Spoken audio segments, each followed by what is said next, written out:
now recording. Craig is now recording. Yeah, for the moment. I'm sure he'll leave halfway through, get up and go and get himself some coffee or some garbage. I mean, you're not supposed to be able to just like get up and leave halfway through a meeting. You're supposed to I know. stay there the entire time until everything is done. Craig don't follow our rules. He's not It's a in his part of our contract. system, man. Well, if he runs out of paper, he needs to excuse himself next time and then go get the paper and come back and keep Yeah, scribing our tales. at least get him to blink twice at us or something. Wave, whatever. Just give us something.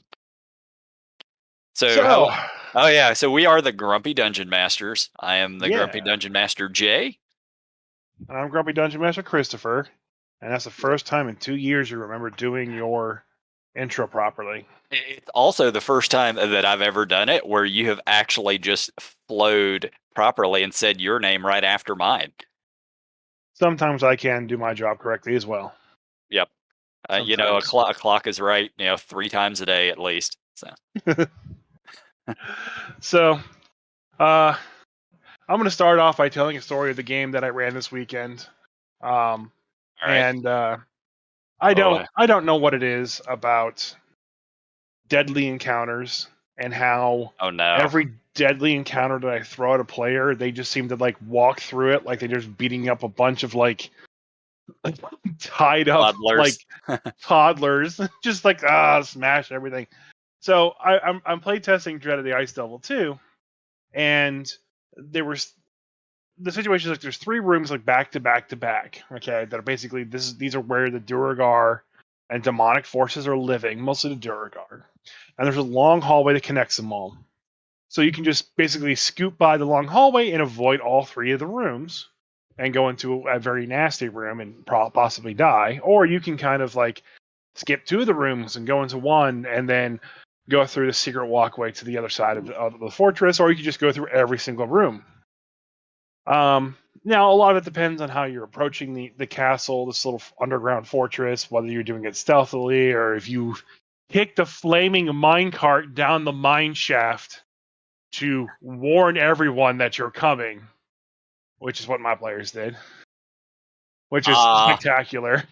I mean, it's got style. Give them that.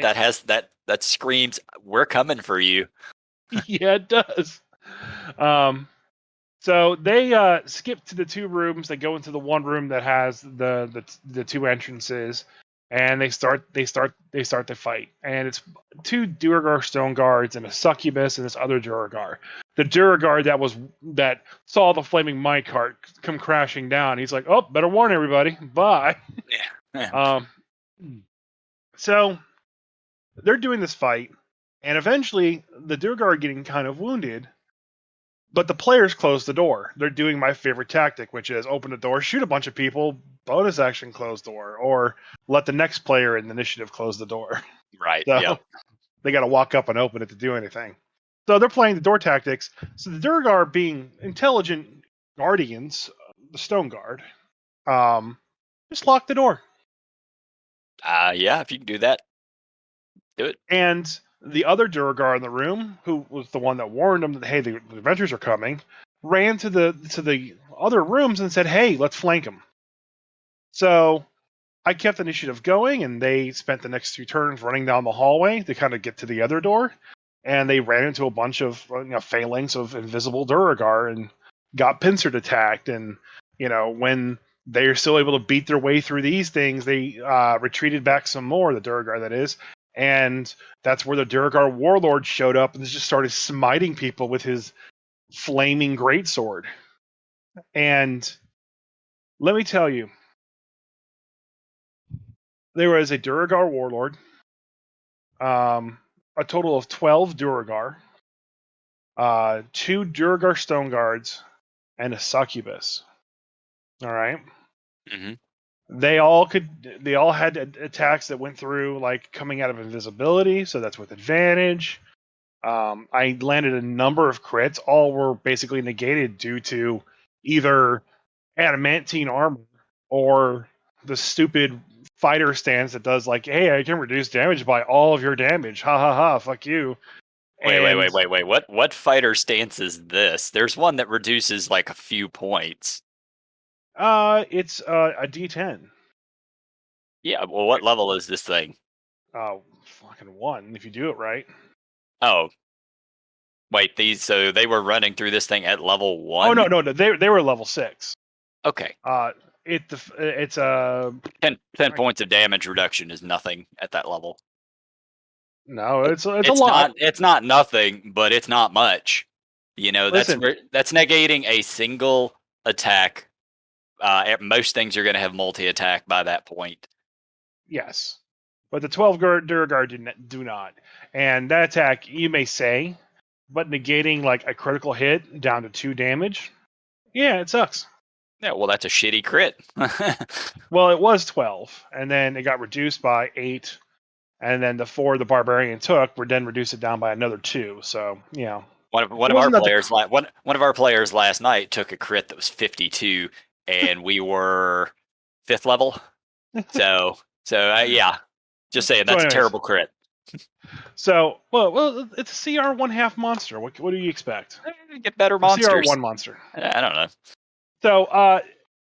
So essentially, the Warlord encounter, if you stat it out, it was a deadly encounter because the Durgar Warlord is a CR 7 monster, and then he had 2 Durgar with him.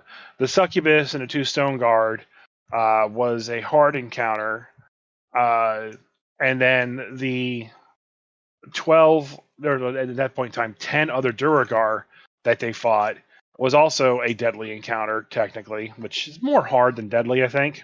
Mhm. But they essentially did all 3 of them just back to back to back. Not a single one of them fell unconscious the entire fight. This is also a team that the only healing they have is a paladin with 30 lay on hands points and some good berries. So I don't know how they were able to walk their way through all 3 of those fights unscathed. Either I have just playing monsters wrong and just giving them. Well, to be Doesn't fair, they sound are. like it doesn't sound like you're playing them wrong. It just it's a game of chance.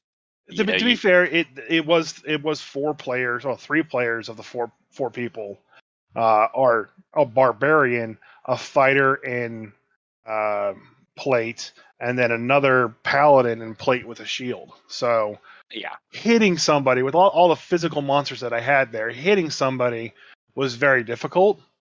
But yet they also were able to all pass all the succubus charming effects.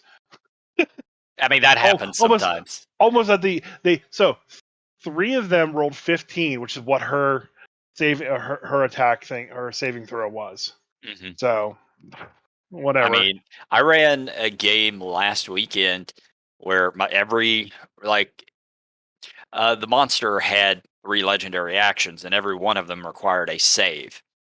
And they fought for 5 or 6 rounds with this thing. So imagine that they're making you're looking at about 20 saving throws that they had to make.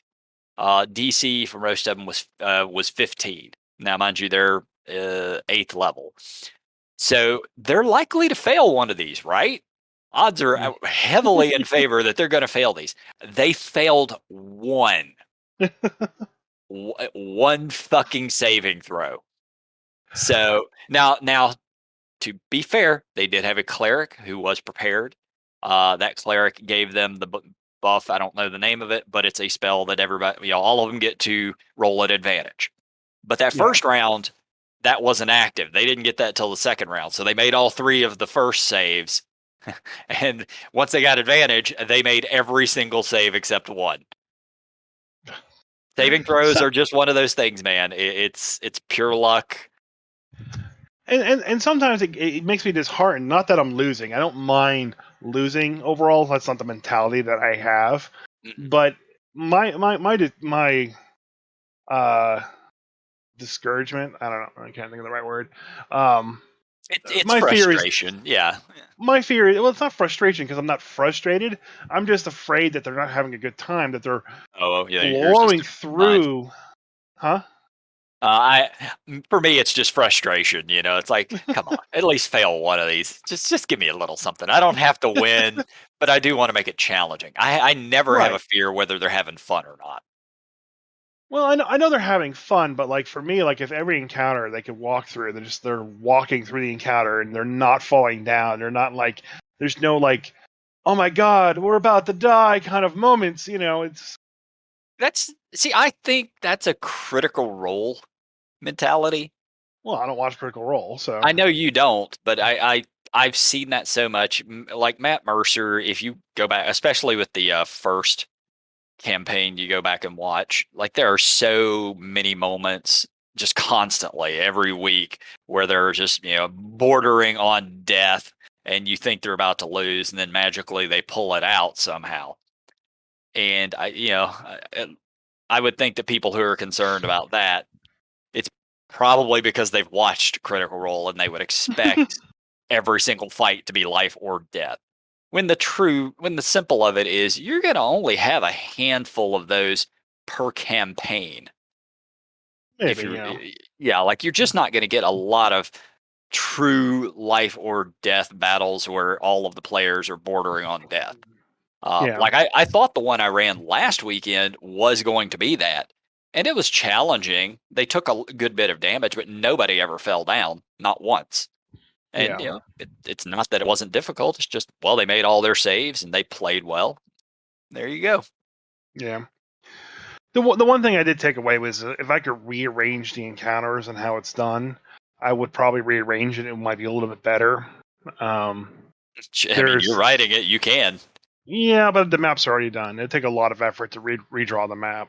Fair, fair. Um, I would move like there's a sacrificial room with a warlock of the fiend in there, Maybe and you I would should have. move that. It's a learning thing. Yeah, Next time you're writing up one of these, just hand draw a map or something, and then do it that way. Practice it well, first, see what works till it it, it doesn't. it worked out in my head, and I still could go through and rearrange everything. I just I'm too lazy. I'm not gonna do it. Eventually, you're gonna have to fight everybody. So yeah, the front loaded encounters are a little too melee heavy.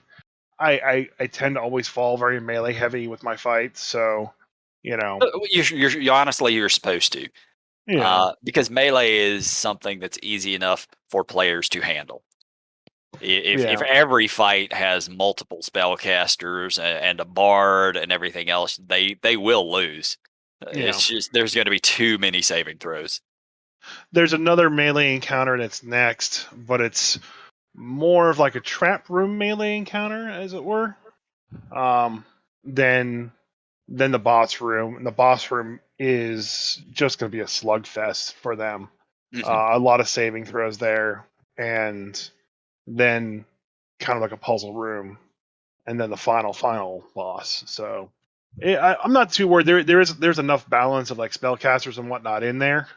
I just kind of like, well, maybe I did all this wrong, being that they could take all three of these encounters at the same time. But they did. To be fair, one of the players did mention like we did kind of do half of one, do half of another, then finish them both off, and then start the third. So they were kind of paced a little bit. Yeah, Like if there had been a short rest in there at all, it would have been too easy. But the fact that they were able to just go bang, bang, bang was pretty done. yeah. Uh, one of the encounters that I had it wasn't the original dread that I was able to put in this one because I actually had the room to have it. Was I have this Duragard that's always enlarged, and he's a hunchback, kind of like Quasimodo, Hmm. you know, and a Duragar would consider this one maybe like a little slow because he's very happy. He's always singing and humming to himself, Yeah, and he's always that's not a Duergar by any means. exactly. He's not a Duragar by any means, and he's always happy. No one is an enemy, you know. So like when he sees the adventure, he's like, "Oh, do you guys want some food? I'm making some food. I got some food right here, just for you, brain stew. Come on, have some brain stew." But he's like, "You guys are gonna die later. everyone's gonna kill you." That is the Uh, weirdest Duergar ever. Duergar are no, like I supposed to said, be very stoic, and he's a special kind of Duragar. yeah, he is. But he has two pets with him, Headache and Lucky.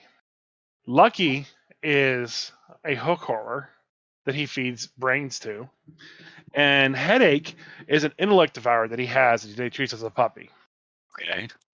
So that's the encounter in the kitchen. It's like you get in there and there's like, oh, a massive Duragar.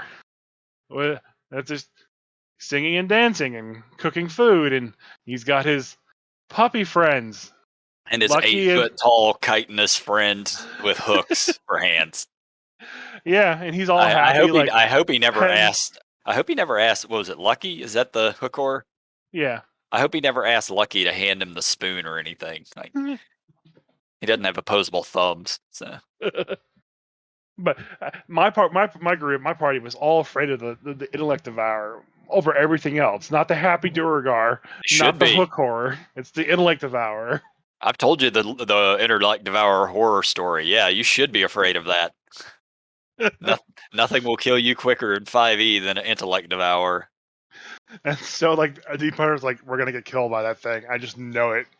That's my favorite encounter in the whole place is that Duragar.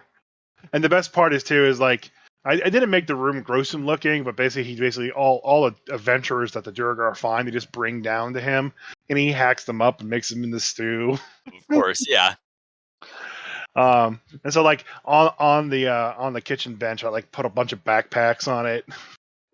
Like these are the stuff I find from the adventurers. Yeah. Yeah, that's honestly that's a good encounter. I really enjoy stuff like that. Specifically if it's a one shot. I love things like that. Uh, I Yeah, don't hate it in campaigns occasionally, but campaigns I prefer them to be a little more serious usually. But for one shots, yeah. man, just go ham. Just have fun. Do Well, whatever you want to do. this is definitely turned into an actual adventure at this point in time, Sure, especially if you yeah. run Dread first and this one. This one's going to take 2-3 sessions Yeah. minimum. But I figure out there just like there could be a good aligned drow. Dreads. There has There are a number more than just him. He's just the famous one. right. There has to be a happy Duragar out there. You know, Look, there just it's has to be. yeah. I And I don't you don't think have to there's fight them. any the Duergar that are in the Underdark. Yeah, they are stoic because that's just sort of that society. I don't think there's anything like a magical compulsion to make them dour. No, they just are. Yeah. So Yeah. if he had lived maybe outside of that society, he might have a slightly different outlook on things. No, I just think that like so in my mind, it's just like that's just how he was born. This is how he is. Like I said, he's deformed a little bit. He is a hunchback. He can't shrink down. He's always enlarged. Yeah. Something's not right. But the Duragar, they're not going to kill one of their own just for no reason whatsoever. They're not bloodthirsty murderers. Still serves But a purpose. he serves a purpose. He's in the kitchen. He cooks food good enough. They're going to be happy with it. They're not going to put. They're not going to care. Yeah, they're not like the Dark Elves, where if you have any deformity, you're generally put to death. Right, yeah. Like, oh, you wanna just hop into the screamer machine for the rest of your life and just, be there as punishment? Yeah, that's what we're doing. um I do like Durgar a lot. I've talked about them a lot. Oh yeah, yeah. I think for Dread of the Eyes Level 3, I should definitely pull back from the Durgar and use a bunch more demons, but we talked about last podcast that like the bearded devils, man, just piss me off how weak they are. Oh, we're CR5. We're awesome. No, you're not. You're crap. I don't know. But I haven't looked at their stats in a long time. I don't remember really what they are. they're not The meant for anyone that has AC. That's bearded pretty much devils. about it. Makes 2 attacks. CR3. Can't be frightened. Yeah. Naturally magic resistance.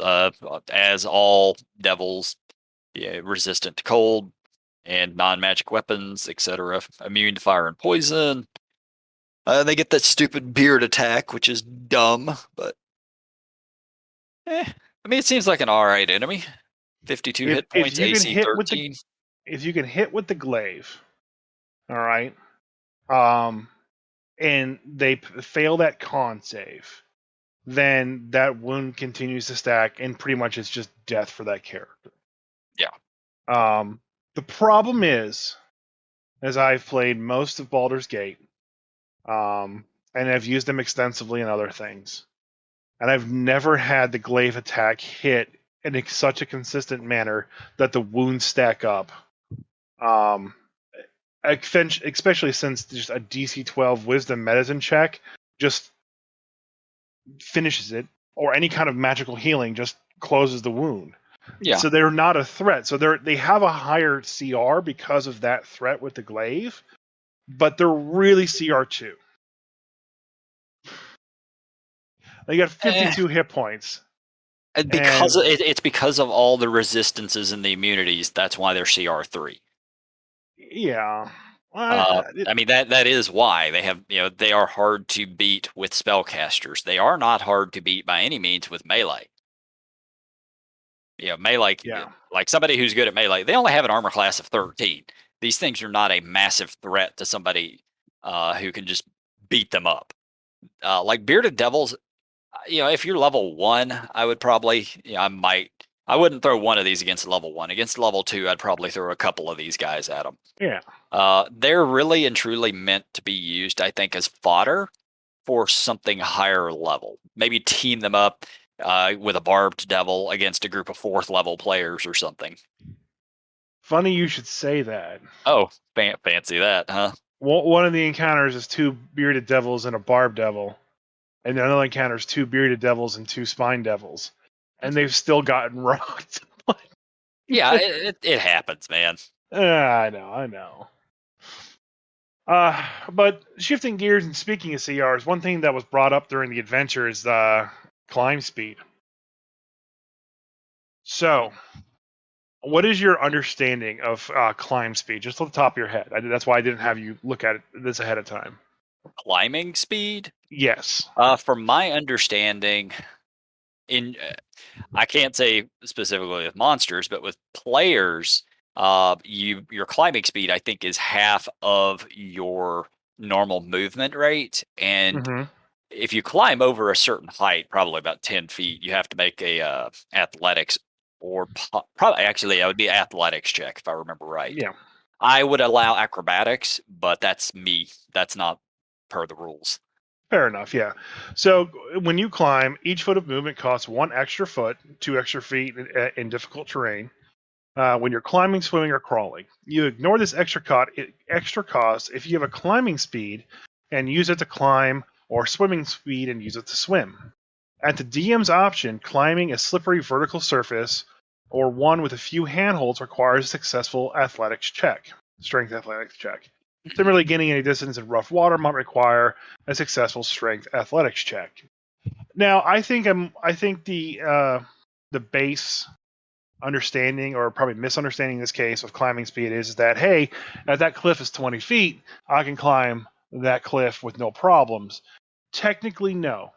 Technically, even if you have a climb speed of 20 feet, all that does is basically remove the extra movement costs from your climbing something versus if it's still slippery, like in my case it was a cliff to climb, there still has to be a strength athletics check at the DM's opinion, or DM's prerogative. So Yeah, this would be a rules as written. I would have to see it. I definitely don't remember anything ever saying that if you have a climbing speed, you don't have to make the athletics check. But right, there's nothing that says that. What I'm saying is that most people would think that because I have a climbing speed. Yeah, but that's not the case. That's what I want to clarify. Just because you have a climbing speed doesn't mean you don't make athletics checks when climbing. If the DM wants you to make one, it just means you don't suffer the movement penalty of the move. So if your climbing speed is 20, you can climb 20 feet, if and you make the then athletics check. no, yeah. If there's an athletics check involved, you still have to make the athletics check. Okay. So what makes this interesting is if you had a tree that was 60 feet tall, okay, and let's say it was a very complicated tree to climb. As such, to climb the tree required a DC 12 strength athletics check to succeed climbing. Okay. All right. And let's say you had to make that check every 10 feet. All right. Who could climb the tree faster? A baboon or a draft horse? uh yes, baboons they have a climb speed. All right. They have a climb speed. There's a But strength because check requirement. because you're requiring the athletics check. So are we absolutely positive that it requires an athletics check? Yes, in this particular case, this tree requires an athletics check to climb every 10 feet. Oh, no, no, no. Rules as written. Are Hmm. we positive that climbing, if you have a climbing speed, are we absolutely positive it requires It's that check? so again, if you have a climb speed, okay, This is what you all that said, but where does it state that you have all, to? if you have a climb speed, all that does is remove the extra movement cost of climbing. It doesn't remove any checks if a check is needed. So, in this particular example, climbing a tree needs an athletics check every 10 feet. A normal tree may not require an athletics check. Okay? So, because this tree in this example does require an athletics check of 12, who could climb the tree faster, a baboon or a draft horse? Yeah, obviously the draft horse because it has the eight. I don't know if it has an 18 strength, but it's going to have the higher strength, which is obviously stupid. Um, Yes. A horse can climb a perilous tree faster than a baboon can. I honestly, if that is the case, I think that's just a poorly written rule, which of which there are many. Simply the fact that you would have to make that athletics check if you have a climbing speed. If you have a climbing speed, there should not be an athletics check. You should just be able to do it. Yeah. It I might. kind of don't disagree. Like that's what my brain tells me. That's what the rules should be. That's Because how that's I've what always makes done most it. sense. Yeah, Yeah. that's what makes most sense. But it wasn't until it was brought up in their last game that it actually like, okay, wow, that's kind of dumb. Oh, it's really dumb. It's really, really dumb. I mean, mind you, I'm also because when I was digging through this thing earlier, because you mentioned that I needed to look up a couple of horses and the baboon, and I didn't know why specifically, but now I understand what your thought process was. But I also called bullshit on the baboon. So Yeah, baboon shouldn't have an 8 strength. That's kind of a baboon would rip a human being limb from limb. I'm just saying. They are incredibly strong. And it has 3 hit points, an 8 strength, and is a challenge rating of 0. Yeah, okay, you go fist fight a baboon, see how that ends. I'm just it's not gonna work out your way. So, that's garbage. That is not a baboon. Not a baboon at uh, all. so. So I'm quick Google searching, and this is what it says: baboons are some of the strongest monkeys, but overall Yeah, they are weaker than humans and other great apes. They have a powerful bite force of about 500 psi, but their punch force is closer to that of a weaker, untrained human. However, their speed would still allow them to gain enough momentum to easily fight you off with one strike. that bite alone is enough to, like, break bone. Yeah, 500 PSI, come on. Yeah, you go fist fight that baboon. I don't care if it has an 8 strength. It's still gonna kick your ass. yeah. I'm guessing they Googled like, oh, so baboons are slightly weaker than a Yeah, commoner. A commoner has 10, so 8. Like, yeah, I guess, but I don't know. yeah. CR0 my ass. That's at least a CR one half monster. Do look at the ape though. The ape, however, being a CR Yeah, it one was fine. half It monster, was does have a 16 strength. So still, well, it has a climb speed of 30 feet. Its strength score probably would it'd still probably beat the draft horse, but there's a possibility sometimes the draft horse would win somehow. yeah. So somehow that works out. And it's just the same kind of stupid rule when you brought up a couple weeks ago with the elephants being able to jump like 10 feet Yes. into the air. Yeah. Yeah. There are a lot of really bad, just sort of rules in this game. Uh, it's funny. So I I'm planning on running a Dark Sun game here in the future. Not like a Ooh. not a campaign, but just Aw. I'm gonna run 3 or 4 game sessions after I finish my current campaign. So this is off in the future, still a ways. Okay. but I'm running it in second edition. So Okay. I've been going back and relearning second edition. And Mm-hmm. there are some rules that I don't like in second edition. There are some that I like way better than 5e in general. But the game does not seem to have stupid things like that. It was very sort of freeform, so there's not a lot of hard rules. A lot of it is just the DM makes the decision. This one, rules as written, it's just, oh, this stupid thing, a horse climbs faster than a baboon, which is obviously not the case. Elephants can't jump 10 feet in the air either, but rules as written, this is how stuff works. They make it very, very clear in 2e that there's not rules as written. It's here's your guidelines. This is what you're playing by, and the DM's going to tell you if this does or doesn't work. Mm-hmm. And honestly, I like that so much more in a lot of cases. Uh, I don't know why we've gotten to this rules as written thing. Uh, Probably, and this is just off the top of my head, probably I guess Magic the Gathering is responsible for that because Yeah, yeah, I understand what you're saying. Yeah, I don't think it's particularly Magic the Gathering, but not specifically, but it in that sort of mindset because a lot of D&D players also overlap with Magic players or board gamers or people who are just yeah, hardcore in these are the rules, this is how it works. And D&D was I always in after it went from uh chainmail to Dungeons and Dragons, it was always supposed to be a little free form. yeah, Not all rules all the time. I would put a lot of blame on Monopoly Eh, because Monopoly is one of those games that like no one everyone thinks they understand the rules of Monopoly, but yep. no one plays Monopoly 100% correctly. And then there's just like the huge amount of house rules that people have shoved in there, like free parking and Yep. We've you always know, done the free parking since I was a little kid. I know yeah, it's not an actual thing, but we still play it that way. right. I think it was, so. I think Monopoly was at the start of that, and board gaming has gone drastically better since then. And you run into like a lot of the beginning board games that are out there just didn't work well because rules weren't written right or they were written from a perspective of like an engineer. I know this a lot from my technical writing stuff. Like, an engineer can explain something to you and it makes perfect sense to them, but it's not going to make sense to anybody else. So you need that middle person to kind of write the rules. And I think a lot of board games had that problem back in the day. And they had to kind of like, you had to go home and fix the problem. As somebody Uh, who owns well over 100 board games, I can tell you a lot of the modern ones have that problem. Yeah, a lot of modern ones have that problem too.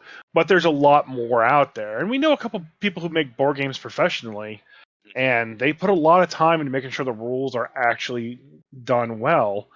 Uh, it just, there's still going to be confusion. You can't ever be 100% on it. So people have become very accustomed to looking at the rules to get a solid answer on something, and a lot of games require that. And like that's where Magic the Gathering comes in. It's like you have to play by the letter of the rule.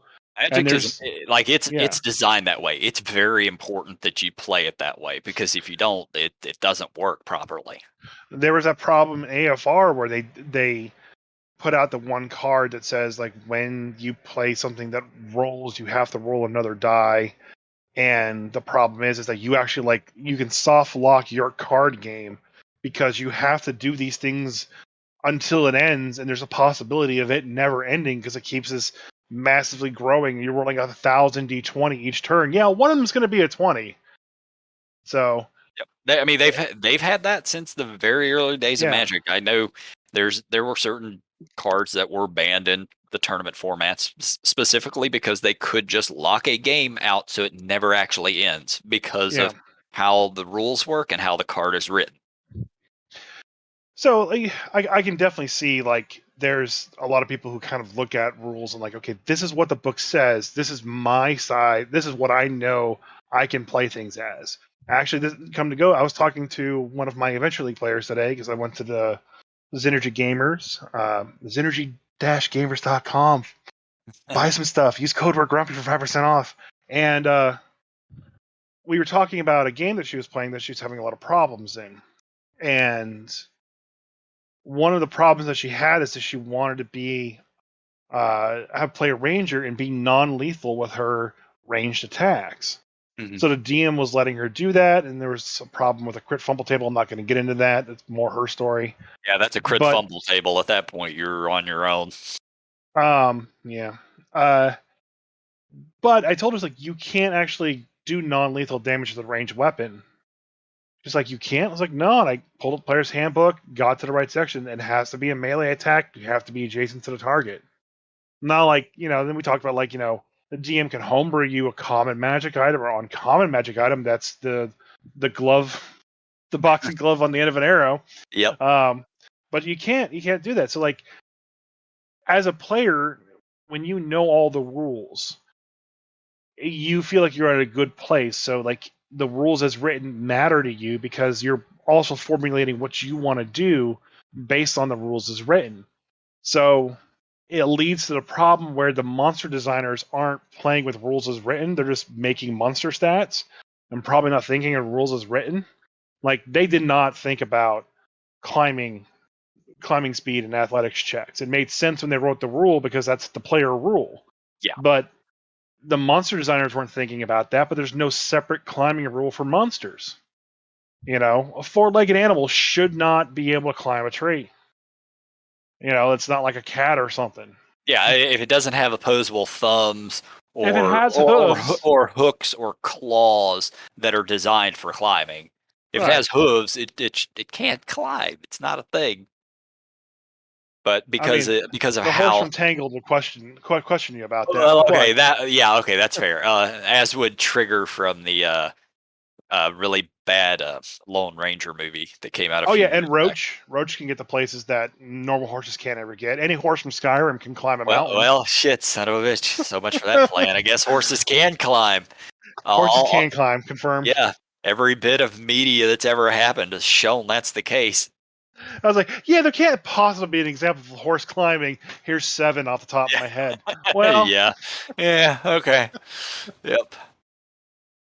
I mean, you just gotta kind of like go with it sometimes, and it's funny to point out that the difference is, but Yeah, look, every version of D&D that's come out has its good things and bad things. Diving back into second edition, I see a lot of the problems with it. I know that when I do run this thing, I will not be using second edition movement speeds. Yeah, Mhm. third edition and forward is so much cleaner on movement speeds. Um, Now, what's the movement in 5th edition?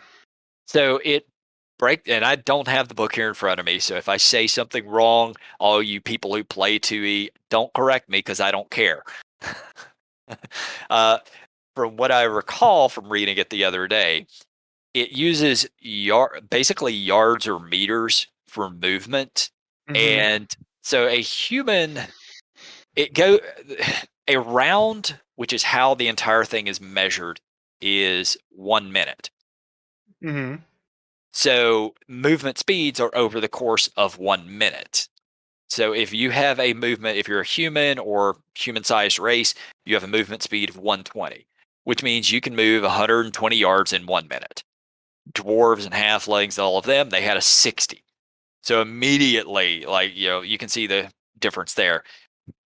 Third edition, fifth edition, it's humans get 30 feet of movement per 6 seconds. Smaller races had 25. Now they're all 30 or whatever. But you're only talking about that 5 foot of difference as opposed to literally moving half of what a human sized person would move. Yeah.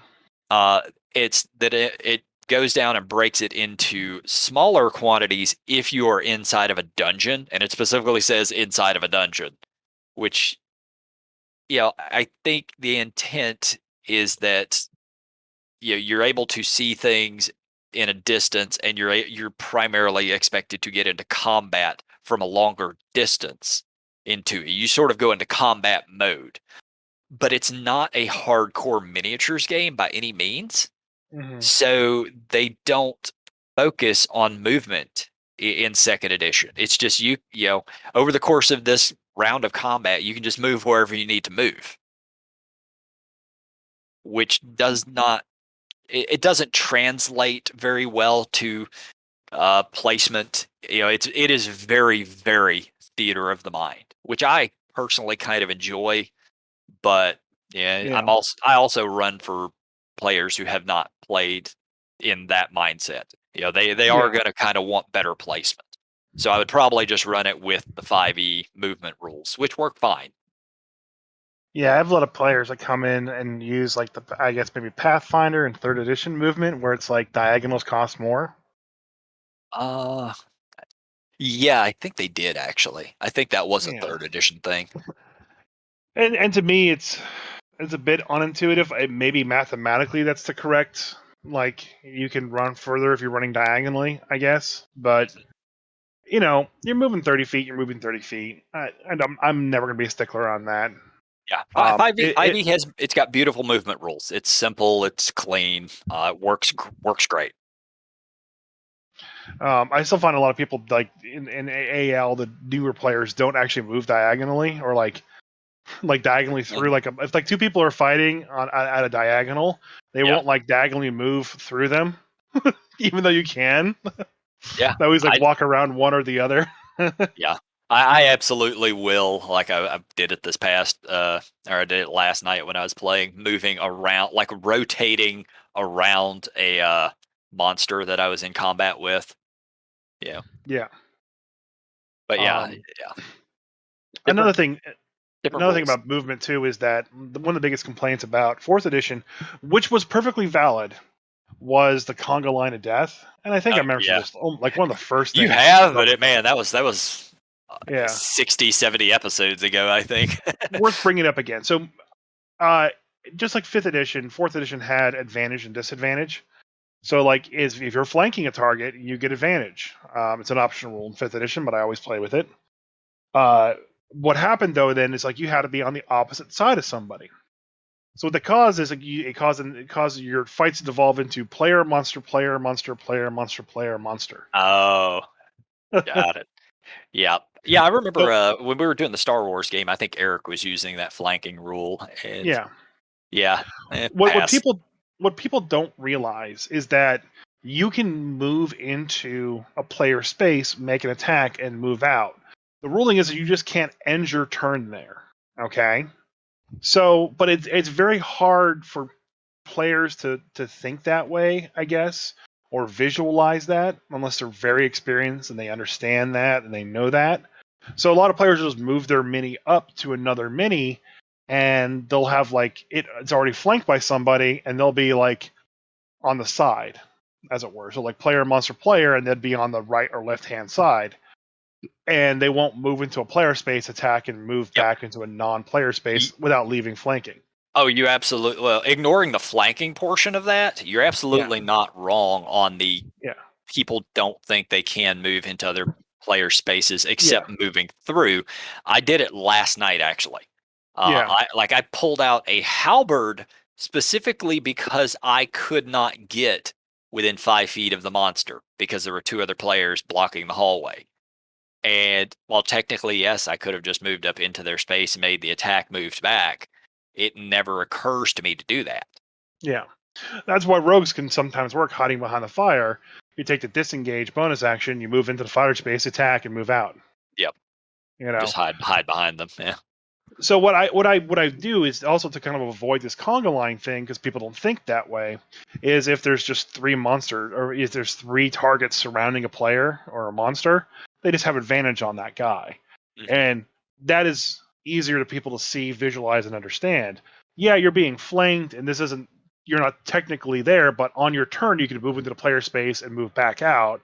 So save the player from reaching over the table and moving a guy and hovering it over the other player and then moving it back and then rolling it. Just if there's people, three people, a target is surrounded three ways. Just you know, as long as it's the Or same size. yeah. When it And gets to then bigger monsters, I'm a little bit more strict, but But yeah, You know, that's also a variant rule. Like we don't do the flanking rule no, whatsoever in my campaign or Johnny's campaign. So, it's fun. It changes a lot of strategy. oh, I'm sure it does, but there's more than enough to go around as it is. You give out too much advantage then. Uh, no, not really. I mean, Too much advantage. I don't give out a ton of advantage. You have to earn it. That's called inspiration, man. I do give inspiration occasionally. I found I primarily give that shit out when somebody makes me laugh really good. I I forget that inspiration's a rule. Yeah, you've mentioned that before. I got lots of inspiration last night. Um, so we played a one shot. Johnny was running it. I got to play a character, and I've told you about the character that I created, but I'm going to go ahead and mention it on here. I Hmm. played a character that was a glory paladin who went by the name of Brapp Zanigan.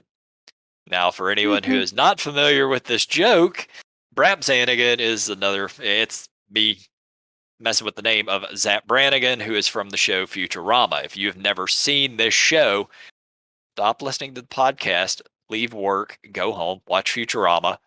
Just do it. You won't regret it. Zap Brannigan's one of the best characters ever in that show. He is a complete moron. So I made this character in line with that. Uh, so I ended up with an 18 charisma as the paladin because Okay.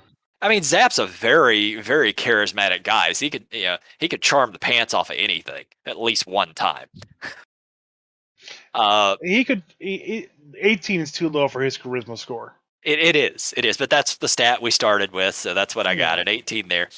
I had to make the hard decision of whether or not because I had my two lowest stats were a 10 and an 8. So does he have a lower wisdom or a lower intelligence? Because neither of Um. them are good. They're probably both 8s, but I had to work with what I had. So one of my favorite scenes of Brannigan is when he was talking about why he received the medal for his heroic defeat or leading the heroic defeat of the suicide robots. Hmm. Um, and what he did was is or it wasn't suicide robots, it was the murder robots or whatever it Murder was. robots. Yeah, the murder Yeah, bots. and essentially his strategy was that he was going to send wave after wave of soldier Yep. to fight each and every single one of these robots, so they would kill the soldiers, and eventually their kill counter would max out and overload, and they would basically shut down because they basically had a number too big. So Yes. that's not a lack of intelligence. That's a very smart way of addressing a problem. Overload this integer; they can't function anymore. Yep. But it's not the wisest thing to send all of your troops out to get killed to roll over a number on the back. Yes. Yeah. So I ended up going with a lower wisdom than intelligence. Mind you, my intelligence was 10. Like that's kind of average.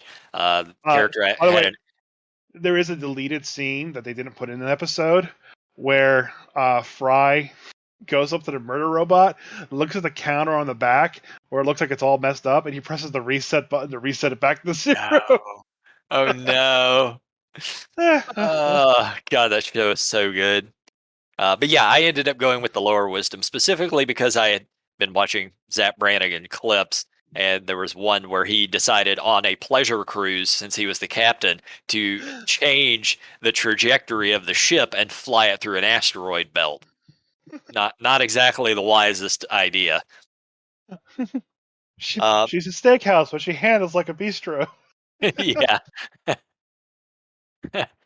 So anyway, I create this character. I have I took the noble background so I could have a minion, aka what was his name? Reek? No. No, not Reek. I Uh, don't remember. geez, the little green guy that was with Zap the whole time. Oh God, let me Google it. Oh my God, how are we are terrible fans of this show. I don't remember names, Ah, man. Uh, Tiff, Tiff. yeah, that's what it was. Yeah, Jeez. So I Amy's named. boyfriend. Yeah, yeah, Tiff. I was saying it all last night, and for whatever reason, I'm just like, no, I'm not going to remember today, right as I do the podcast. So I had a grung minion named Cliff, and Cliff's only purpose really was to just stand right behind me, and if I ever called for anything, he would hand it to me.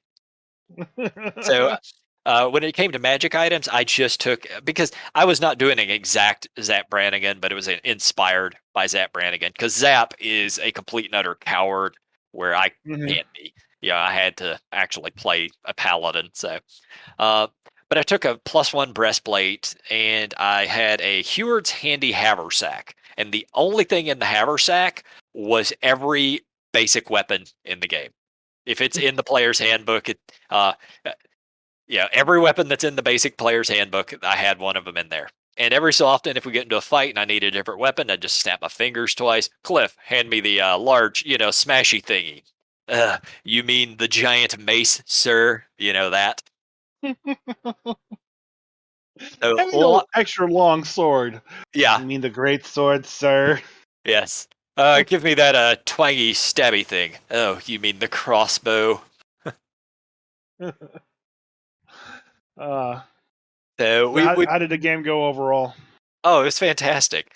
So he got a new book that he used to run this thing. It's called the Game Master's Book of Random Encounters, and Okay. apparently it's written by a guy named Jeff Ashworth. I don't know what company produces it, but it's a 5e supplement, and it is fantastic.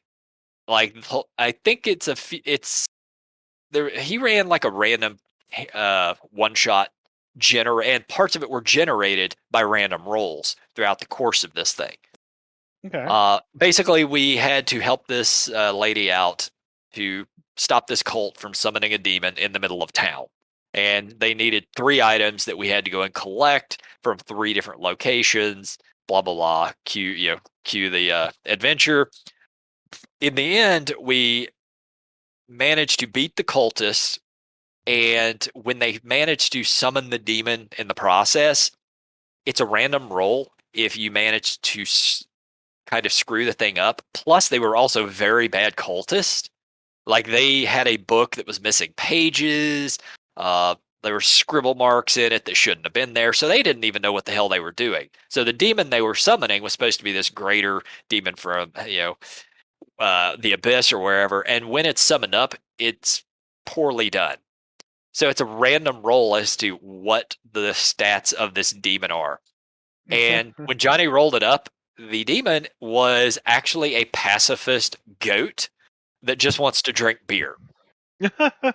That's all it was. So I ended up adopting him, naming him George, and afterwards we went and got drinks together. But look into it. The Game Master's Book of Random Encounters. It is hilarious. It is fantastic. I have to get myself a copy of this thing now. Uh, but yeah, so the Legend of Brapp Zanigan. There were a couple of great moments, role playing moments. So I'm in a place looking at things to purchase, and Johnny hadn't told us how much money we had to start out with, so I just assumed we didn't have any. Uh, so I want to purchase this cloak of daggers. It's literally a cloak made of daggers that Hmm. once per combat you could use it to make like a 30-foot radius dagger attack against everything. It seemed Okay. like something Brapp would want, but Brapp Yeah. has no money. So after Johnny explains to me, well, you can't afford that, I straight up say, so if I sleep with you, how much would you reduce the cost? Which is a very Zap Brannigan thing to do. Yeah. And then I proceed to roll and I get a 26. So I get the come back tomorrow thing. Oh, okay, yeah, we'll come back tomorrow. Uh,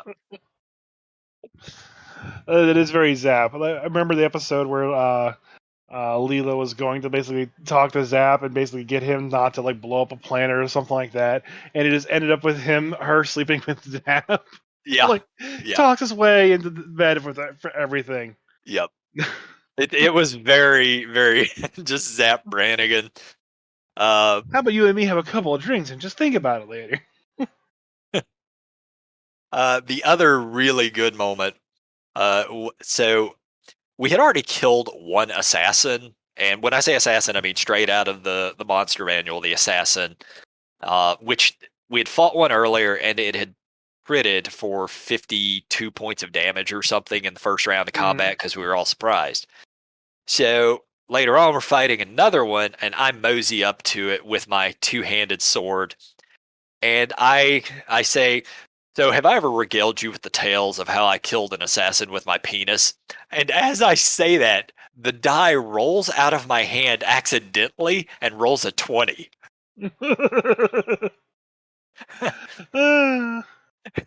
I'm a paladin, so naturally I'm going to smite with a second, the highest level spell I've got, and it's a crit. So I end up hitting this guy for like 40 something damage and just annihilating him in one round. It just felt like one of those Zap Brannigan moments. So That uh, sounds like a great game. it was a lot of fun. It's obviously no one in this thing was taking it seriously. And that's how a lot of one shots are and kind of should be. Just have some damn fun with it and play something ridiculous. Yep. Write more stuff. That's all I'm I hearing. mean, our cleric's name was literally Cleric Dunkin' Donuts. What? Yeah, they were a fairy named Cleric Dunkin' Donuts. Don't ask. I don't know. It was a kid. It was Johnny's daughter that was playing it. She's like 13 or something. Oh. Yeah, Yeah. she doesn't normally get to play in our campaigns. That was actually the first one shot she ever got to play with us. She did all right. Cleric's a tough role for your first real game, but she managed. Good. Yep. I think we ran out of topics and we're just under an hour. Oh no, I know, right? And Craig hasn't died. And that's actually kind of a first. He's normally uh, long asleep by now. there's drooling. There's like Aw. the ink is just pouring over the page. It's like that's what they said. I don't care. Yep.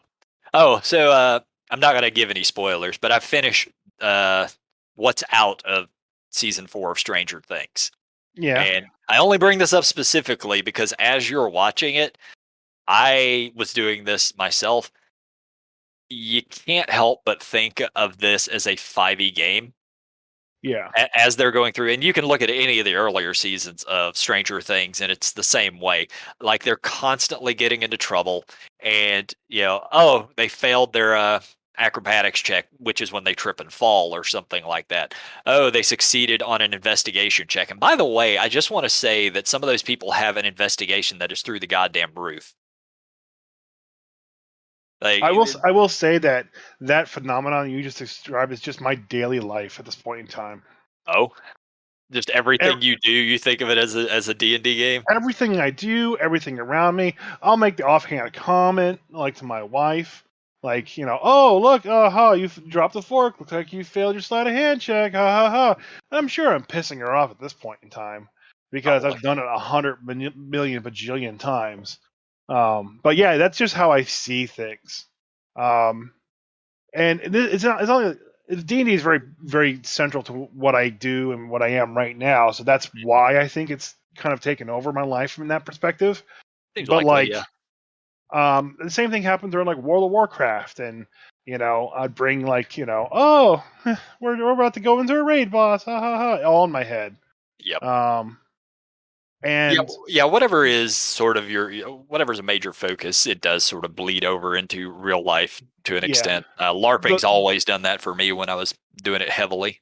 yeah, the worst part though is when I was going through my Diablo 2 phase. Uh Okay, it was so bad when I would close my eyes. The health mana potion and oh. the Yeah. mana potion would burn into my like retina. So when I closed my eyes, I would see that like image always popped up. Oh yeah. That's I was probably playing not that healthy. much. No, it definitely is not. No, I don't suggest it. No. God no. There's a reason I haven't picked up the new Diablo 2. Yeah, I don't need to. I've already played it. I enjoyed it years ago, but I'm good. I'm good. I'll wait for Diablo 4 whenever that drops. And I was never hardcore addicted to the Diablo games. Yeah, I played a lot of it, but not like I did Warcraft, not even remotely like I did EverQuest. the story is really good. I like the setting and the story a lot. I know there was, the RPG that's out there, but those books are super expensive. But I would love to play them sometime because I do like that fantasy world that they made. Um, Yep. and There's a Diablo setting out there, right? For yeah, D&D. Yeah, yeah, okay. that's what I mentioned Oh, okay. just a second ago. My brain was thinking of something else, so I completely didn't hear you. My apologies. Um, That's being ADD, man. That's how it works. uh, One cool thing about the Diablo world is the seven evils like Diablo, Baal, Mephisto, Yeah. and all the Yep. rest of them are actually the severed heads of Tiamat. Essentially, it goes by a different name. It's called like Tatahamet or something like that. But it's essentially a giant seven-headed dragon that was slain, and each of the heads became the prime evils. Right. The So, seven deadly sins type thing. Yeah. yeah. Um, One other thing that I wanted to mention before we end this podcast, and this might take a Run, Craig, couple. run! Yeah, it might take a couple. No, you sit your ass back down, Craig. Might take a couple of minutes. 'Cause I do Mhm. kind of want to bitch a little bit about 5e. We got to be grumpy at least once on tonight's podcast. Didn't we just So bitch about it for an hour? no, well, no, not really. Maybe a few Okay. minutes when we're talking about the stupid rule. Let me get my For notepad break. out and put my glasses on No. and You won't need to do any sit of that. back in my chair. How did D&D hurt you? So I primarily me and Panda bitch a lot about 5e, specifically not having enough lore, not having enough content. And I know a lot of that they kind of want to go through the DM's Guild. But the thing is, on the DM's Guild, WotC still isn't releasing much official stuff. Am I Hmm. right in that? Well, they have put up all the first edition, or a majority of the first edition, second edition, third edition, and fourth No, edition yeah, but book, that's not making new stuff. That's literally just rehashing old stuff. So making it available. making it available, which is fine. I love that. I'm glad they're doing that. But they aren't releasing a lot of 5e content that's official. They're letting other people release 5e content that you can then purchase and utilize. So I went back and I've looked up and what was released for most of the editions. I did second and third and then fifth. I skipped first and fourth because why bother? So fifth edition came out in 2014. So that's what are you? We in 2022, so that's 8 years. And over the course of 8 years, there are 53 books that are released or going to be released. That included the Dragonlance stuff and the Spelljammer stuff that's not out. So there's Hmm. 53 things that they have released over the course of 8 years. Second edition was out from 89 to 2000. So that's 11 years. And I stopped counting at about 200. Hmm. And I'm not even kidding. There were probably 500 things that they released in that time period of 11 years. I can Interesting. get I can get you a full list. Like I was actually having to count them, so I'm like 200 is enough. I'm good. I I, then went and looked at third edition stuff, and third edition was around. It ran about the same amount of time, a decade or so, and there were about 300 releases. So hmm. content, which is what me and Panda bitch about a lot, is a serious problem for 5e. There just isn't any in comparison to what they've previously done. I don't know about fourth edition, but I know fourth edition had released more stuff than this. Fourth edition had a bit, yeah. Like you've told me there were a lot of books, and I know by the end of it there was a decent amount at least. It did not run. I don't think it was around a full decade, but it was around 8 years or so. Yeah.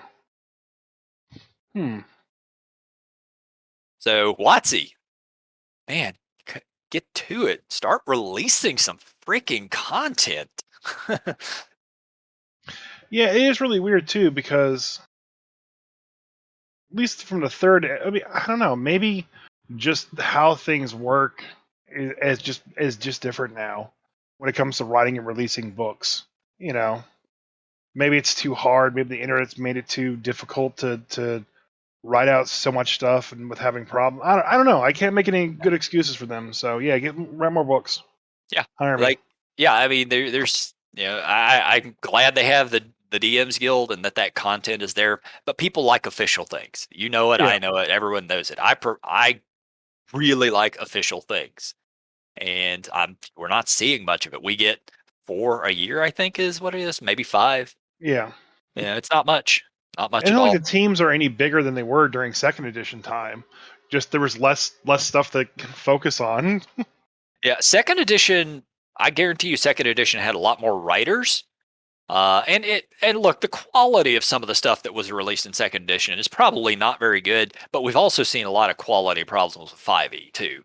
So Yeah, yeah, I yeah, don't know. I don't know, man. It's curious, but I think they need to sort of change that format. And I know that's not going to happen quickly or maybe ever, but I think they would do better off if they would start releasing stuff faster and more of it. My 2 cents. Well, that's a good 2 cents to end on then. I think so. Bye, Craig. Bye, guys. Bye, Craig.